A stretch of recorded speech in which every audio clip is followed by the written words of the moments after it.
Good morning. Good morning. It is so good to see you on this Sunday morning with a few clouds out there. This was closed, and I was like, why is the sanctuary so dark? So thank you, Mark, for opening up those windows and getting the sun in here. Welcome to the Unitarian Universalist congregation here in Fullerton, California. My name is Reverend Robert Blair. My pronouns are he, him, whoever you are, however you identify, whether you're joining us here in person or on Zoom or Facebook Live or YouTube. We are so glad you're here, and know that this is a place where we try and make everyone feel welcome and safe. We are a community where belief is not prescribed, where faith, doubt, curiosity, and questioning all have a place. We also want to say clearly that LGBTQ plus people are affirmed and safe in this space and in this pulpit. As we come to the close of Disability Pride Month, we also celebrate and honor the gifts, wisdom, and inherent worth of people with disabilities and those who are differently able. Whether your disability is visible or invisible, whether you navigate the world with a wheelchair, a cane, hearing aids, chronic illness, chronic pain, autism, ADHD, mental illness, or another lived experience, we want to let you know that you belong here. Your life enriches this community, and together we continue creating a congregation where everyone can participate as fully as possible. So wherever you are on your journey, take a breath with us. Well, that was a noisy breath. And let's begin with a few announcements. We invite you to join us today at 1 o'clock in the Chapman Lounge for our book discussion of Lois Nettleship's book, Interfaith Inclusion. We're so excited to have a famous author as part of our congregation and cannot wait to hear more about Lois's book. Let's get together and share a meal this Tuesday, 5:30, for our Tasty Tuesday at the House of Thai Cuisine in Yorba Linda. You can RSVP with Linda Duarte Wolf if you would like to come. Very quickly, it is the last Sunday of the month. That means social hour signups for, it says snacks, but you all know you get more than snacks, you get meals. So sign up here with Rosie. She's got the clipboard, and we will get August, it's almost time for August covered. Now I would like to welcome Mary Botts and Kyra Keener to come forward to share some additional announcements.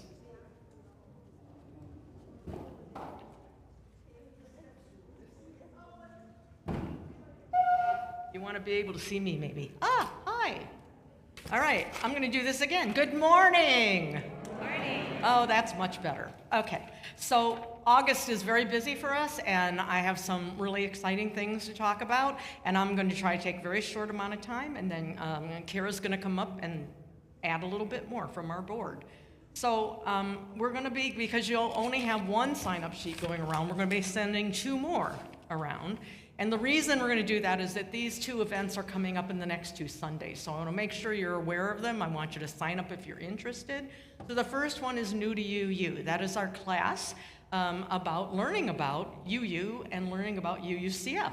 So if you've been attending services for a while, if this is your first time, whatever, if you're just curious about UUCF and what Unitarian Universalism is all about, we want you to join us. That is going to be next Sunday, August 2nd at 1 p.m. There will be lunch provided, and if you need childcare, let me know, and we will get childcare provided as well.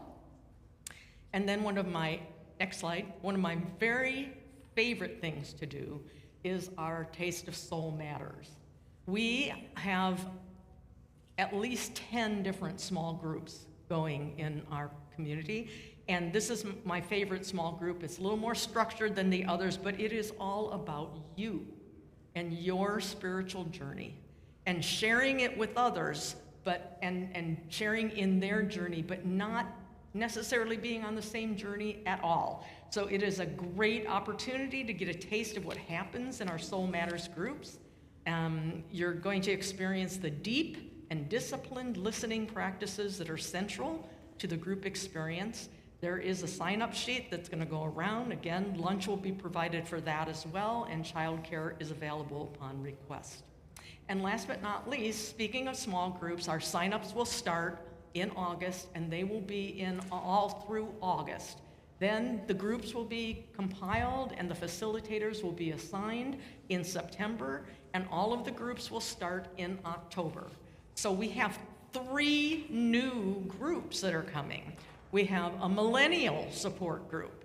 So this is a group for millennials who are officially over the precipice of having a flawless 10-year plan and want to have some interesting conversations with other millennials, and other people are invited if you just want to learn about millennials. Our second new group is a UU parenting group, and that is a parenting community supported by UU values and grounded in empathy, curiosity, and connection. And the third new group is called Getting to Know UUs, and it's a relaxed gathering designed to build community, share stories, and spark new friendships. Those signups are not ready yet, but the 2 for new to UU and the Taste of Soul Matters, the Toast of Soul Matters, what the heck, why not? Those sign-up sheets are going to be handed around. Kira? Hi, it is my honor and privilege to present you our congregational updates on behalf of the board. Our monthly board meetings, we want you to know that all are welcome to our board meetings, and if you want to be on the agenda, please let us know at least 1 week in advance so that we can schedule that in and give you your proper time and attention. And if you need to attend in Zoom, let us know at least 3 days ahead of time so that we can have the proper equipment set up for you. Our board meetings are scheduled to be on the 3rd Sunday of each month after service. We are welcoming Carrie Van Diest. Carrie Van Diest is has been our bookkeeper since March 2nd of 2006 and is now our new administrator since July 1st, and we are so happy to have her and get to know her as we continue together. Come and meet Carrie on August 9th. And yes, we will have service and there will be cake. Our board officers for the year 2026 to 2027, our board president, Mary Botts, our vice president of operations, Jean Lau, continuing as vice president of finance, Debbie Reback, and continuing as secretary is Ellie Cyril. Regarding health and safety, please be aware that there's always a possibility that you might receive a text or an email that is a scam. They've been going around, and please know that always check the actual emails and also reach out to the person directly with known contact if in any doubt. Reverend Rob is never going to ask you for gift cards. He's never going to reach out to you to do anything like that, nor is anybody else in the congregation. And if ever in doubt, please follow up. We've had a few incidents, and we would like to make sure that we are a safe community. Please report any suspicious activity to the administration so that we can squash it in the butt right when it happens. Our UUCF Fall Potluck. We have decided it's Share Your Culture. Please bring a dish that is representative of your culture. Wear something special. Share who you are. Let's get to know each other and our differences and celebrate them. It's going to be on Saturday, October 3rd from 6 to 8 p.m. in the Fellowship Hall. We will have sign-up sheets beginning mid-September. We would like to make sure that we also get main dishes and not just side dishes. So we have a little time to brainstorm on what you may want to share with us. And main dishes are as encouraged as sides would be. New community and coffee side chat. After service today, we are going to try something new. It's called community and coffee side chat. And yeah, the spelling's intentional. You're invited to join Pat Mannion and Jean Lau in the Narthex immediately following service today for our inaugural informal gathering, and we can exchange ideas and concerns of what's happening with UUCF and what we want to see happen. So we are all involved in our growth and expansion of this beautiful congregation that we get to share. Questions for the board? Please send any questions or comments to the UUCF board at Fullerton. You should have this email everywhere. You can find it. So please let us know if you have any questions, and we look forward to serving you. And don't forget that we have a Zazzle shop. So, and I'm guilty, I need to go over there and buy some swag. So go get your swag, represent UUCF. We're a loving, beautiful community. I am so honored to be here with you in any way that I possibly can. Thank you so much, and yay.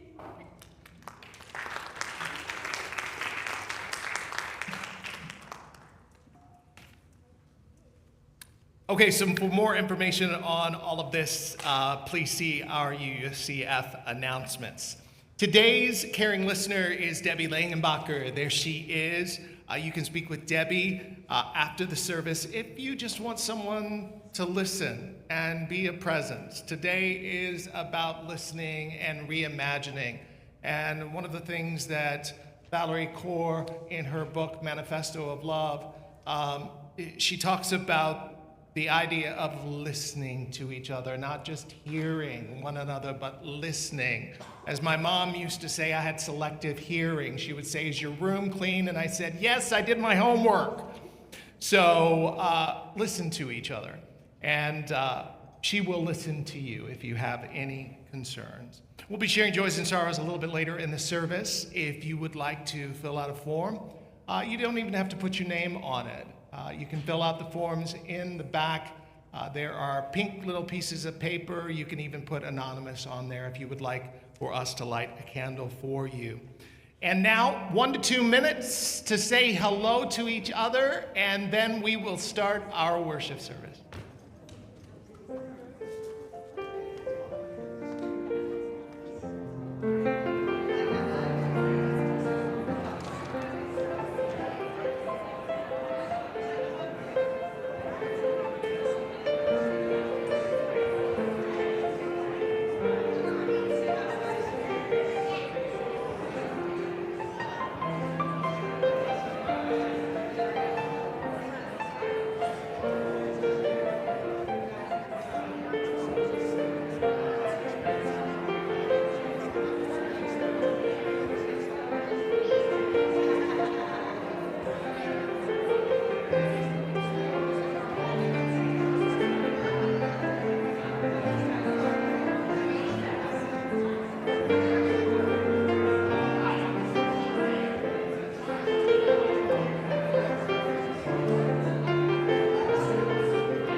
And let us continue to stand as we begin our worship service. We'll be singing Once When My Heart Was Passion Free. Please rise in mind, body, or spirit and join us in singing. Oh, wait a minute. Okay.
God bless you.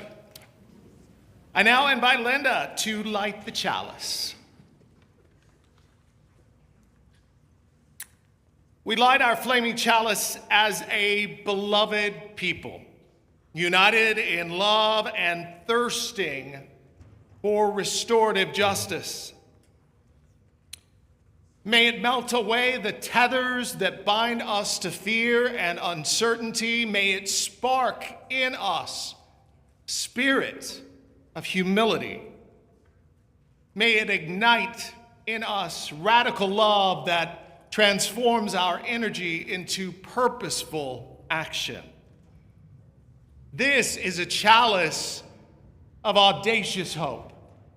This chalice shines a light on our shared past, signaling our intention to listen deeply, reflect wisely, and move boldly toward our highest ideals. Please join me in saying our unison affirmation on the screen. This flame affirms the light of truth, the warmth of community, and the fire of commitment. Love is the doctrine that we share. The quest for truth is our sacrament, and service is our prayer. To dwell together in peace, to seek knowledge in freedom, to serve human need. Thus do we covenant with one another.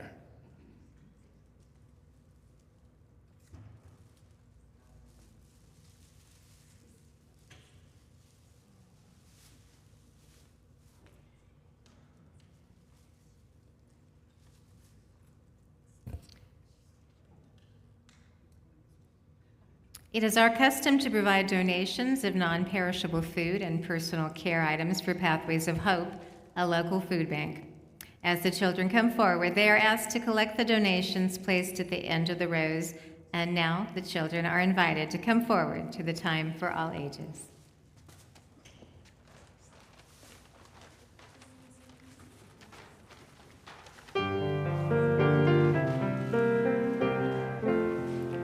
From you I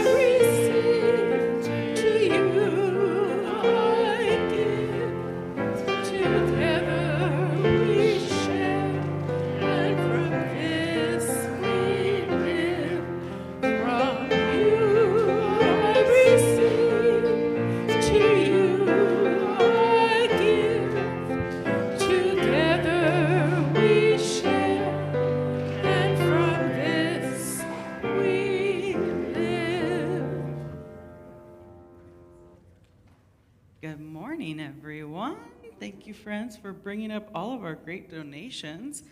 So today, for our last Time for All Ages in July, we're going to take a visit to Bonding Harbor, which is part of our magical world as in our little role-playing curriculum this summer. And in Bonding Harbor, we learn how to work together and create connections between each other. So today we have an activity that I need all your help with. You guys ready? You guys have to lead the way for the adults, okay? Okay, you're ready, Anya? You ready, Andrew? You guys ready? All right. So today we're gonna work, oh, I love it. I love that attitude. Today we're gonna work together to create a rainstorm together. It's been so hot. It'd be nice to have a relief of a little rain. Yeah, definitely. So basically, as I lead the movements, you're gonna follow along, and it's gonna start from just a little drizzle, and it's gonna get stronger and stronger and stronger, and then it's gonna come back down and down and down until it's like silent and peaceful. So you guys ready? Yeah. Okay, let's see. I'm gonna put the mic down because it's just movements. Yeah, you got the idea. All right.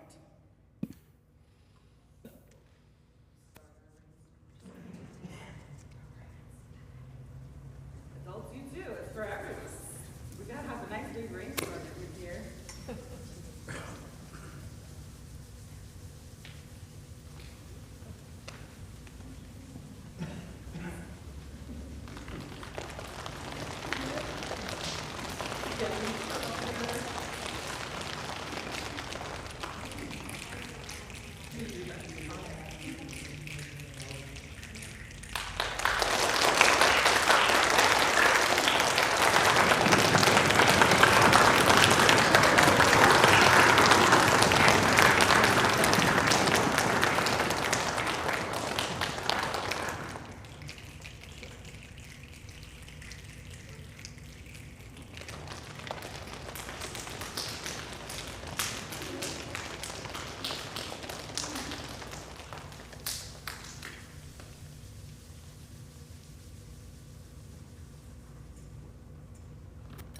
Good job, everyone. That was a really nice little community rainstorm we built, so thanks for participating.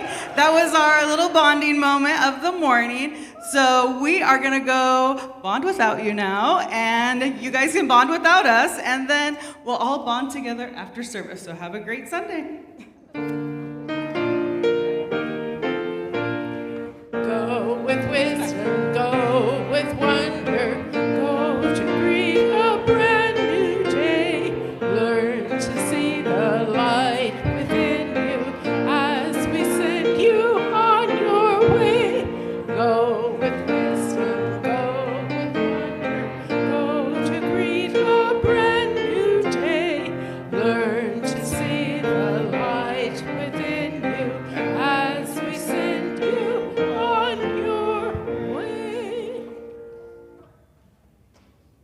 It is now time for our joys, our concerns, and our sorrows. I want to bring up Linda one more time. Not just one more time, a couple more times. To start lighting our candles, we begin by lighting a candle for all our concerns for the larger world, our wishes for peace and justice, our hopes for those kiddos that you just saw who are going to inherit this complex planet. May this candle represent all these wishes and calls to action that are more than we can adequately articulate in this space. A joy from Mary Botts. Such a fun day on Saturday going to the Montalban Theater to see and solve a long murder she wrote. See and solve. Natalie Cruz has a joy. We hosted a successful event here on Friday night, and I want to shout out to all the folks who showed up to make Los Border Shop a wonderful night. Thank you for all of your support. And actually, Debbie Langenbacher has a thank you as well for a joy. Huge thank you to all who helped make the Los Bordershop concert a success. A special thank you to Christina for introducing us to Los Bordershop and to Natalie for organizing the online ticket sales. Thanks to Elise for sharing her passion and talent for cooking the dinner, and especially thank you to Gary for serving as a fantastic MC. Yesterday, I had 2 people in the community come up and tell me how much they enjoyed it, and a true joy to help Camino Immigration Services as well. That's what all of the donations for tickets go to. A joy from Chris Heaton. My daughter Kate is getting married to Roberto on Friday. Congratulations. A joy from Connor Atwood. A joy for my friend Regina on her safe return home from her trip to Chicago. She had a lot of fun and got to visit the iconic bean installation at the Shiny. Somebody finally, oh, yeah, I was wondering too. This is a concern and a joy and a sorrow from Mary Rhodes, who would like to share some family news. She writes, my brother Alex McNeil has died after a long illness. I'll be flying to Boston this week for his memorial. We send love and light to you and travel mercies as you go. Yet, she also writes, the flow of life goes on. Yesterday, a great-granddaughter, Grace Legale Schuster, came into the world. Her little family lives close by in Burbank. I look forward to meeting her. And we celebrate and also lament that circle of life with you, Mary. And also a happy belated birthday to you yesterday. We can hold sorrow and joy at the same time in this space. And from Peter, for the extended family of late Senator Lindsey Graham, who recently passed away, and a prayer for South Carolinians that they will display honesty, integrity, and courage.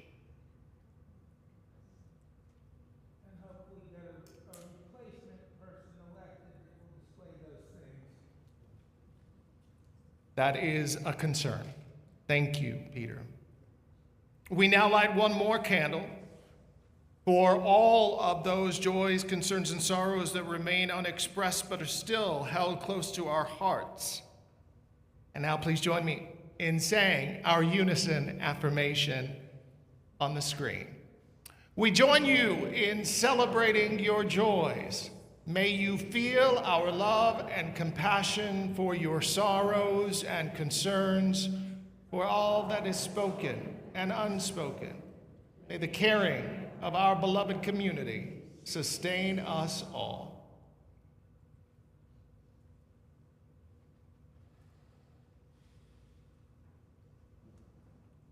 And now our next hymn. This will be Though I May Speak with the Bravest Fire.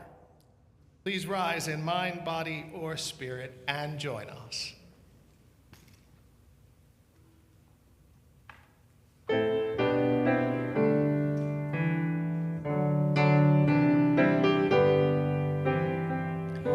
Oh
You may be seated.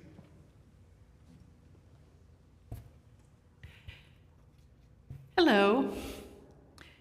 I was asked to write something for Disability Pride Month.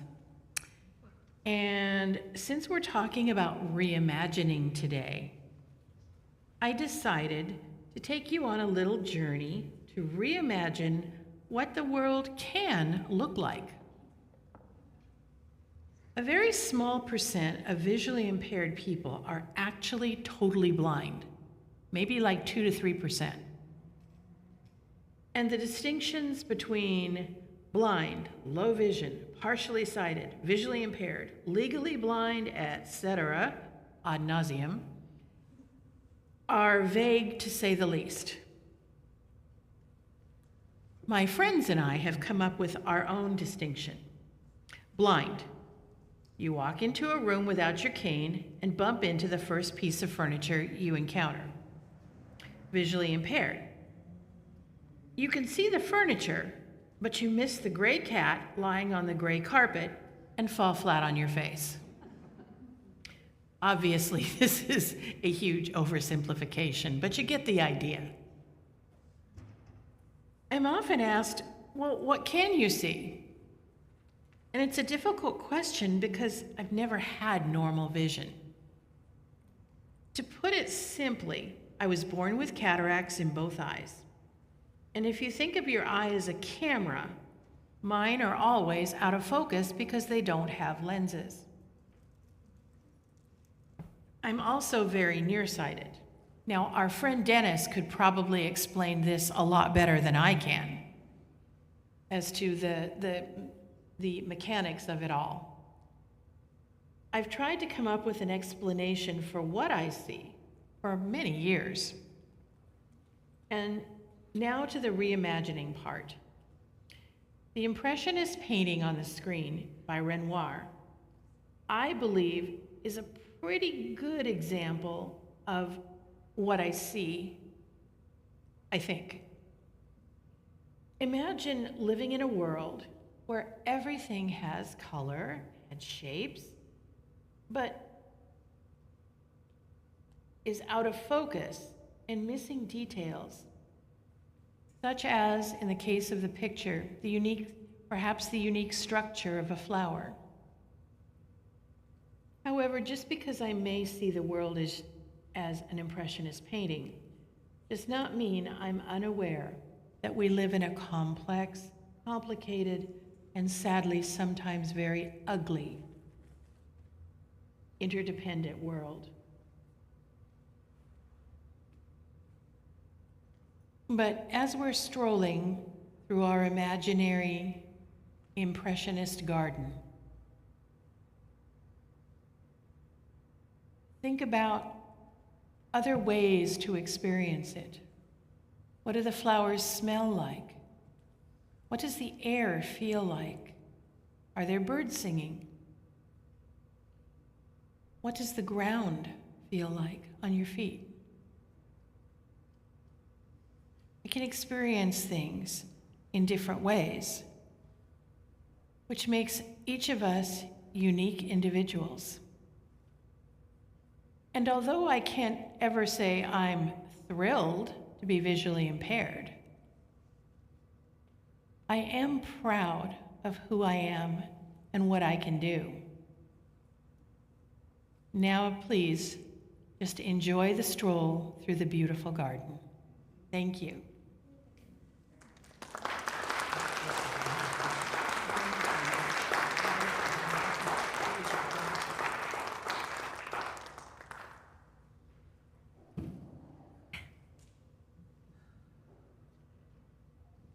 Musical chairs here with this stool.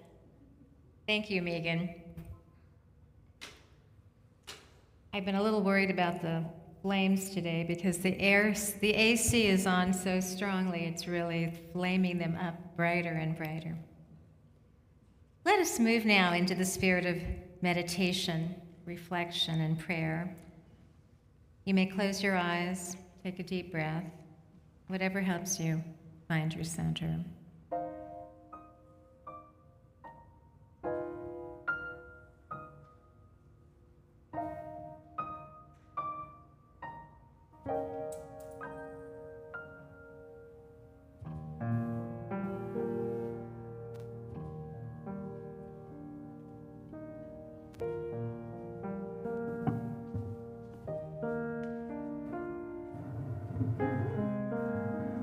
Listening. The siddhas, the spiritual teachers, the heroic warriors, the yogic masters. Listening, the earth, its support, and the akashic ethers.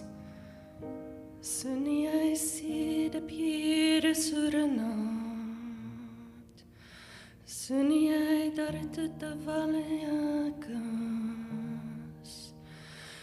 Listening, the oceans, the lands of the world, and the neither regions of the underworld. Listening, death cannot even touch you. Sunyai Dipalobata, Sunyai Pohena Sakeka. O Nanak, the devotees are forever in bliss. Listening, pain and sin are erased. Nanaka Bhagata Sadavigas, Sunyai Dukkha Papakanas. Listening, Shiva, Brahma, and Indra. Listening, even foul-mouthed people praise him. Sunyai Isar Barma Inda, Sunyai Mukasalahana. Listening, the technology of yoga and the secrets of the body.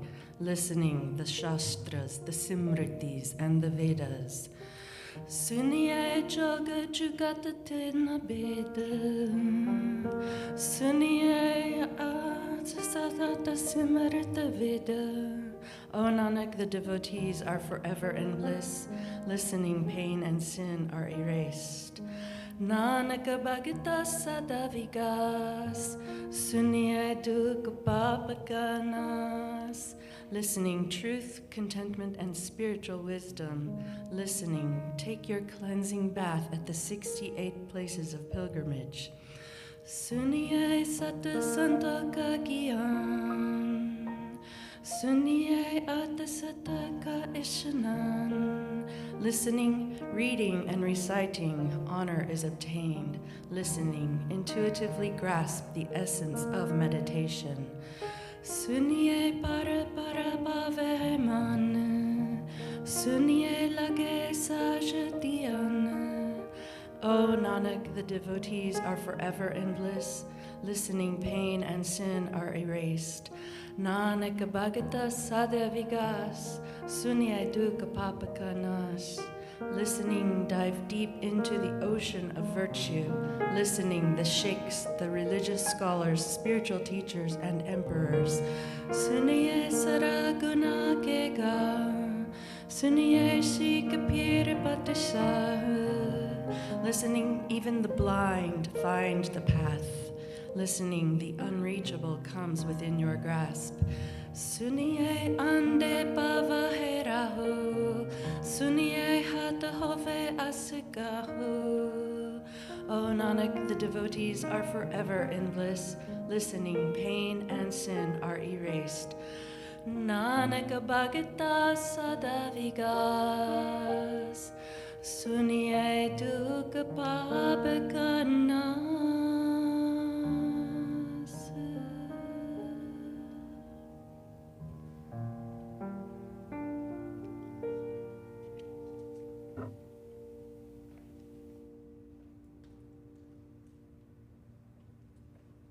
Let us now share a moment of silence.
The more I listen, the less I hate.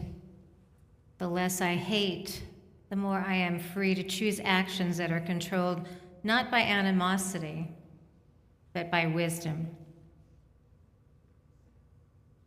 Laboring to love my opponents is how I love myself.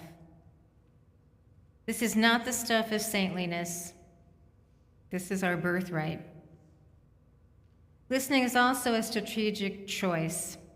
The more I listen, the more I understand. I am persuaded that there is no such thing as monsters in this world, only human beings who are wounded. I start to gain critical information about how we can respond to their greed, insecurity, anxiety, or blindness in ways that hold them accountable and fight the institutions that empower them. Listening enables us to fight in smarter ways for justice, not only to remove bad people from power, but to change the cultures that radicalize them. Listening is how we succeed. The question, therefore, is not whether or not to listen to our opponents. The questions are, when is it my role to listen? When am I emotionally and physically safe? When can I take on the labor of listening when others are not safe to do so? We can all be one another's accomplices.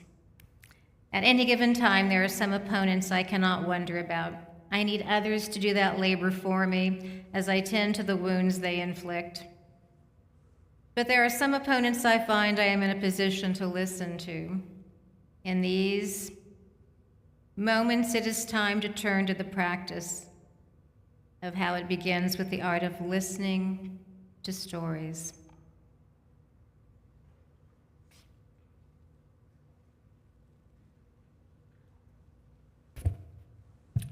Those are the words of Valarie Kaur from her book, See No Stranger, a memoir and manifesto of revolutionary love.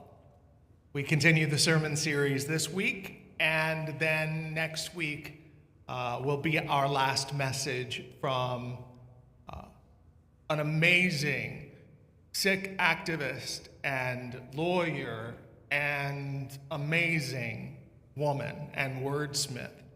I hope that her words today inspire you, and hope that I can bring a message that inspires as well. My husband Michael and I just returned from an amazing trip to Puerto Vallarta. While there, we went on an excursion in the 90-degree Pacific Ocean. We'll get to El Nino in a couple of weeks. I'm working on a message about that, Megan, so get ready for that one. There were about 20 people on the boat, and our guides wanted to know where everyone was from. They asked, who here is from Mexico? And got some applause. Who here is from Canada? And some applause there. Who is here from that place in between Canada and Mexico? They got a big laugh, followed by many of us from the United States saying, we are so sorry. Lo siento mucho. Funny? Yeah. But was it really a joke? No. There was obviously a truth beneath that laughter. Around much of the world, the United States is increasingly viewed with suspicion, deservedly so. And as we continue to witness tragedies, including the murder of Lorenzo Salgado Orujo and Johann Sebastian Guerrero by ICE, that suspicion is, for many of us, understandable and valid. That suspicion becomes filled with anger and apathy and sometimes hopelessness. But That's why we're here. To love and to get a spiritual refill so that we can go out into the world and make a difference. Suspicion has consequences, and it always does. Once we begin seeing people through the lens of fear rather than shared humanity, it becomes remarkably easy to justify treating them as something less than fully human. That is precisely the world Valarie Kaur invites us to confront. In the aftermath of September 11th, Kaur watched as our entire nation transformed its grief into suspicion. Brown bodies became targets. Sick Americans were attacked because turbans became symbols of fear and terrorism. Muslim families lived under surveillance and harassment. Hindu temples were vandalized. Neighbors who had once simply belonged suddenly found themselves questioned and watched and treated as dangerous in the very country they called home. And then, just as the nation began speaking about becoming post-racial with the election of President Barack Obama, another wave rose beneath the surface. The backlash came quickly and violently, exposing wounds this country had never truly healed. White Christian nationalism, or as I call it, white nationalism, because there is nothing Christian about it, did not emerge out of the blue. Racism didn't just disappear because America elected a black president. In many ways, his election revealed how deeply threatened some people felt by the possibility of a more inclusive democracy. Kaur describes living inside that reactive storm of racism, nationalism, fear, and dehumanization, and she asks a question that feels both spiritual and political at the same time. How do we resist becoming consumed by hatred while still fighting fiercely for justice? In short, she invites us to listen.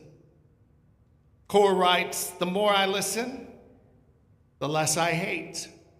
The less I hate, the more I am free to choose actions that are controlled not by animosity, but by wisdom." I follow Fox News on Facebook for a reason: to go to the comment section, to see what people are feeling, to see where their views are coming from, to try and understand. And I know that we are tired. And in that exhaustion, it becomes tempting to harden ourselves, to divide the world neatly into the good people and the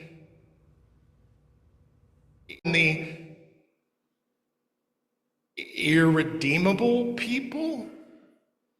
To stop listening entirely because listening feels too dangerous, too exhausting, too vulnerable, too compromising. But Kaur insists that listening is not surrender.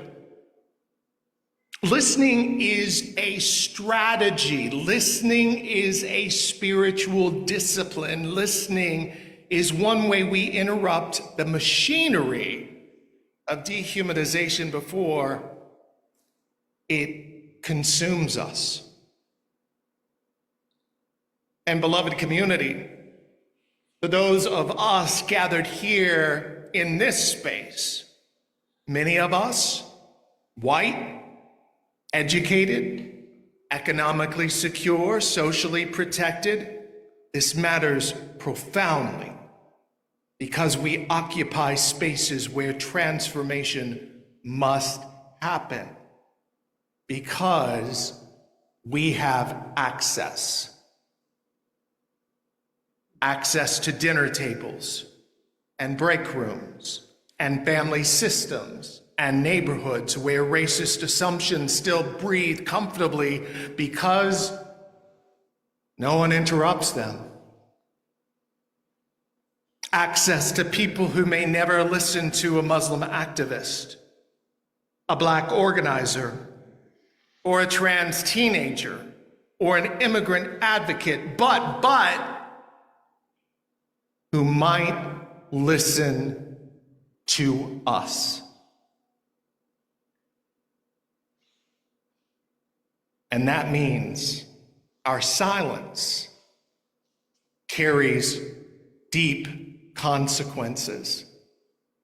There are moments when neutrality becomes its own form of participation, when saying nothing protects the comfort of the powerful at the expense of the vulnerable, when avoiding conflict simply allows harm to deepen its roots beneath the surface.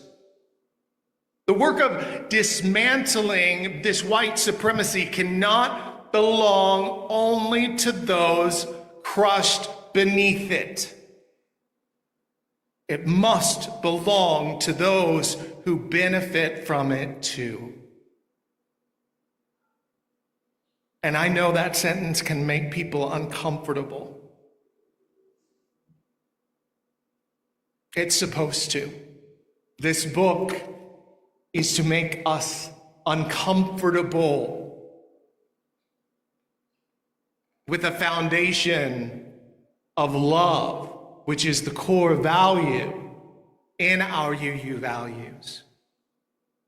It makes us uncomfortable because many good and compassionate people hear words like privilege or white supremacy and immediately think of accusation instead of invitation. But privilege is not a condemnation of our individual characters. It's just an acknowledgement of our reality. It is recognizing that some of us can move through this world without carrying certain fears in our bodies every day. Some of us have never had to teach our children how to survive a traffic stop. Some of us have never wondered if our name on a resume would cost us an opportunity. Some of us have never walked into an airport wondering if our faith or skin color would make us a suspect. Some of us have never had politicians debate publicly whether our families deserve dignity. Privilege doesn't mean our lives have been easy, far from it. It means suffering was not made harder because of race or religion or sexual orientation or gender identity. And once we recognize that truth, the question becomes, what do we do? What do we do with this access we have been given? Because the courage to listen is not merely about sitting quietly and absorbing these stories. It's about allowing those stories to rearrange us. I love that, to rearrange us. It's about listening deeply enough that we can no longer participate comfortably in systems that harm other people. Kaur reminds us that the purpose of listening across differences is not agreement or compromise, but of deeper understanding.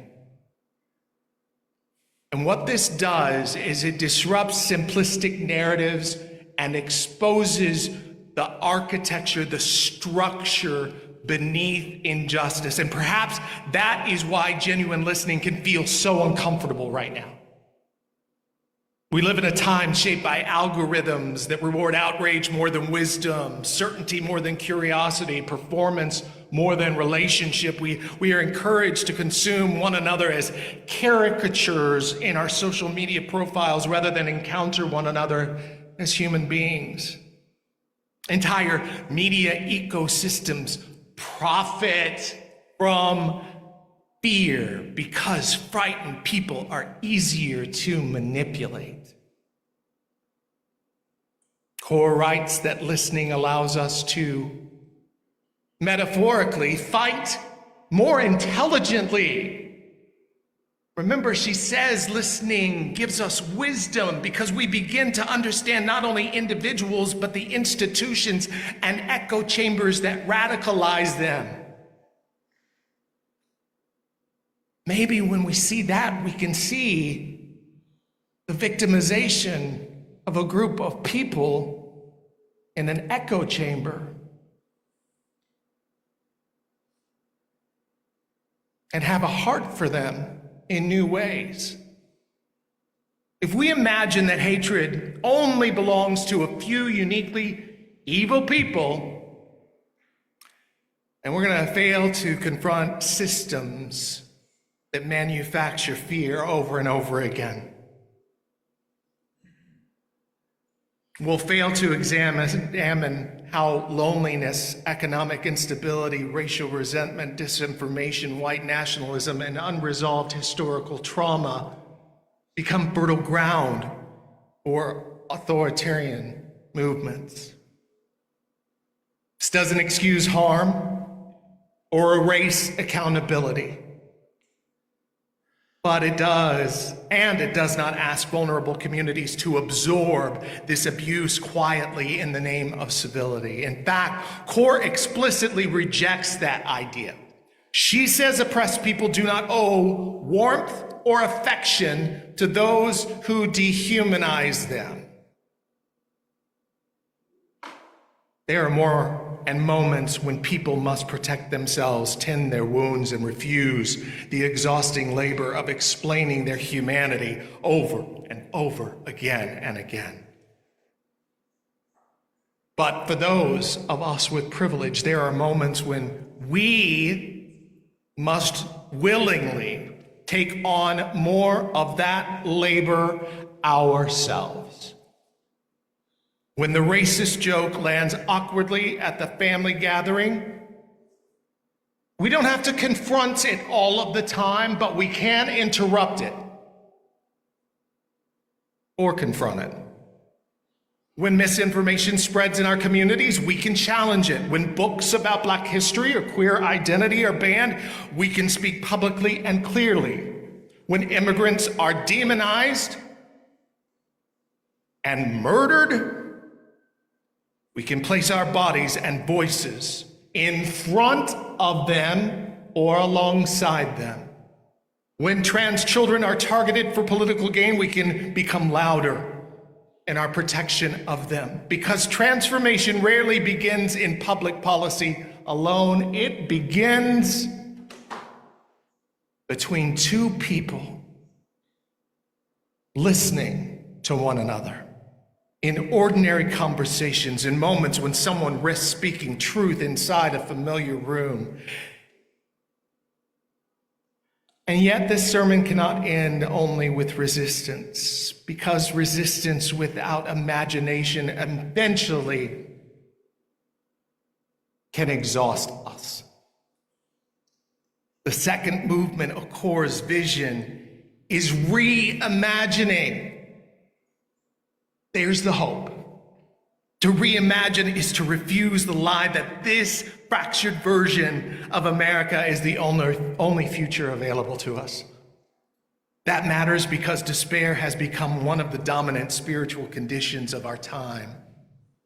Many people no longer believe things can improve. We are told over and over again that cruelty is inevitable, division is permanent, and democracy itself is too broken to survive. But every moment for justice in human history began because someone imagined or reimagined more than the world they inherited. The abolitionists imagined emancipation while slavery still structured the economy. Women imagined voting rights for the law before the law recognized their personhood. Civil rights leaders imagined integrated schools and voting access while facing dogs and fire hoses. Queer communities imagined blessings and belonging while churches condemned them. Justice always begins as an act of imagination before it becomes law.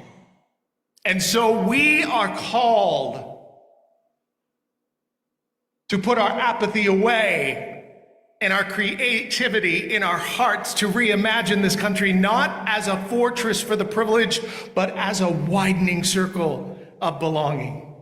To reimagine schools that teach honest history instead of sanitized white mythology, and immigration systems rooted in human dignity rather than punishment. To reimagine faith communities that become sanctuaries for healing instead of engines of exclusion, and reimagine patriotism, a word that makes me uncomfortable right now, where we build a society where every person can flourish. And let's take it down to a personal level real quick, where we are called to reimagine ourselves as what Kaur calls accomplices in transformation. She writes that listening perseveres our humanity even as we resist dehumanization, and perhaps that is one of the deepest spiritual tasks before us now. Learning how to remain tender without becoming passive, fierce without becoming cruel, honest without surrendering to despair. So here's the goal: for us to not simply survive this moment in history. The goal is to help shape what comes after it. We got about 100 days until voting starts, or the day of.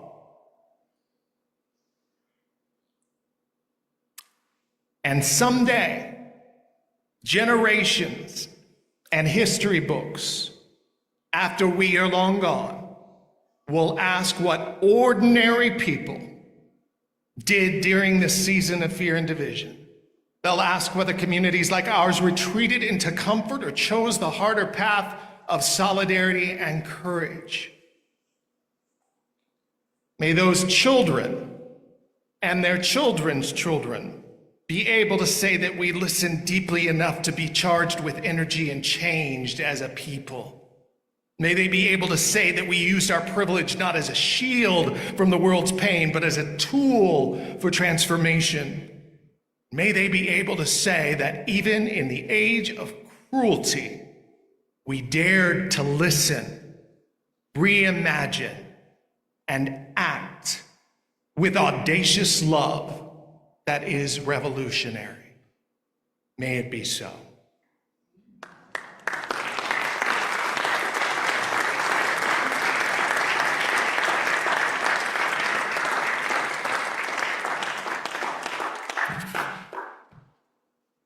Thank you, Rob. That was profound. At UUCF, we embrace the possibility of a world filled with peace, acceptance, justice, love, and joy. By our financial commitment, we help this congregation through its maintenance, mission, and ministries, making those possibilities real in a challenging world. The baskets being brought around the sanctuary, and there are payment options on the screens. Whatever you're able to give is very much appreciated. Thank you for your generosity in helping support this beloved community.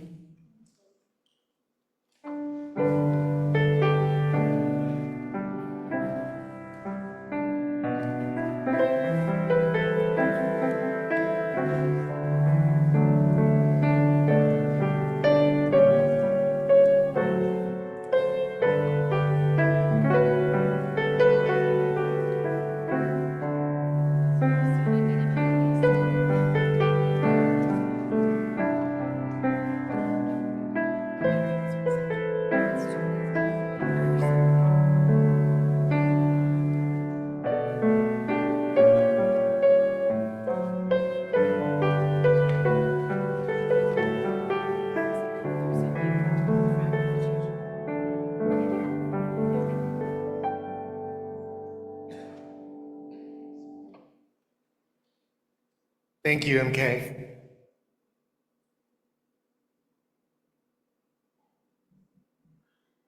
I never want this place to be one of shame or guilt. This is a place of hope and love, where everything we do is based on hope and love and justice. So as you leave this place, may you have the courage to listen. Sometimes I don't know what that looks like. Sometimes it means taking a few seconds to just sit with it and not say a word. But the invitation is to listen not only for the voices that sound like our own, but for the stories that stretch our hearts and awaken our imaginations. May we remember that every act of justice begins with someone daring to imagine that a world can be different. And as John Lennon reminds us, you may say I'm a dreamer, but I'm not the only one. May we become a community of holy dreamers, listening deeply enough to discover that no one is truly a stranger, and courageous enough to help bring that dream into being. Go in peace, go in love, and go and reimagine the world together. And so, we now extinguish this chalice, but not the light of truth, the warmth of community, or the fire of commitment. These we carry in our hearts wherever we may go. And we add to our sayings this morning with the Sikh blessing or Sikh blessing of Waheguru. And so we say, Waheguru. Amen. Shalom. Salam. Namaste. And blessed be.